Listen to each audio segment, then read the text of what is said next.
Welcome to Suman IT TV. సాంకేతిక ప్రపంచంలో జరుగుతున్న సంఘటనలు, వార్తలు, విశేషాలను ఎప్పటికప్పుడు మీకు అందిస్తున్నాం కదా. అలాంటి మరో ఆసక్తికర అంశాన్ని మీకు ఇప్పుడు చెప్పబోతున్నా. ఈ వీడియోను చూసే ముందు మా ఛానల్ను సబ్స్క్రైబ్ చేసుకోవడం మర్చిపోకండి. ప్రముఖ ఎడ్యుకేషన్ టెక్ కంపెనీ బైజూస్ కు బిగ్ రిలీఫ్ దక్కింది. Board of control cricket in India బీసీసీఐతో రుణ బకాయిల సమస్య ఓ కొలిక్కి వచ్చింది. ఆ సంస్థకు 158 కోట్ల రూపాయలు చెల్లించి సెటిల్మెంట్ చేసుకునేందుకు గాను బైజూస్ కు national company law appellate tribunal అనుమతినిచ్చింది. ఈ క్రమంలో స్పాన్సర్షిప్ ఒప్పందానికి సంబంధించి బైజూస్ పై ఉన్న దివాలా ప్రక్రియను పక్కన పెట్టేసింది.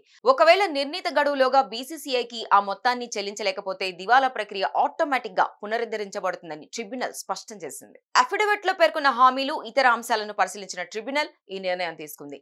ఇరు వర్గాల మధ్య సెటిల్మెంట్ కు గ్రీన్ సిగ్నల్ ఇచ్చింది. అఫిడవిట్ లో తెలిపిన ప్రకారం బైజూస్ సీఈఓ రవీంద్రన్ బీసీసీఐకి ఇప్పటికే 50 కోట్లు చెల్లించారు. ఆగస్టు 8న మిగిలిన 83 కోట్లు ఆయన కట్టాల్సి ఉంటుంది. అలా జరిగితే సమస్య పూర్తిగా పరిష్కారం అవుతుంది. ఇది బైజూస్ కు ఊరట కలిగించే విషయమనే చెప్పాలి. చూశారు కదా, ఇవి టెక్ కి సంబంధించిన అప్డేట్స్. ఇలాంటి మరిన్ని విశేషాల కోసం సుమన్ ఐటీ టీవీని మిస్ కాకుండా చూడండి. Thank you for watching this video.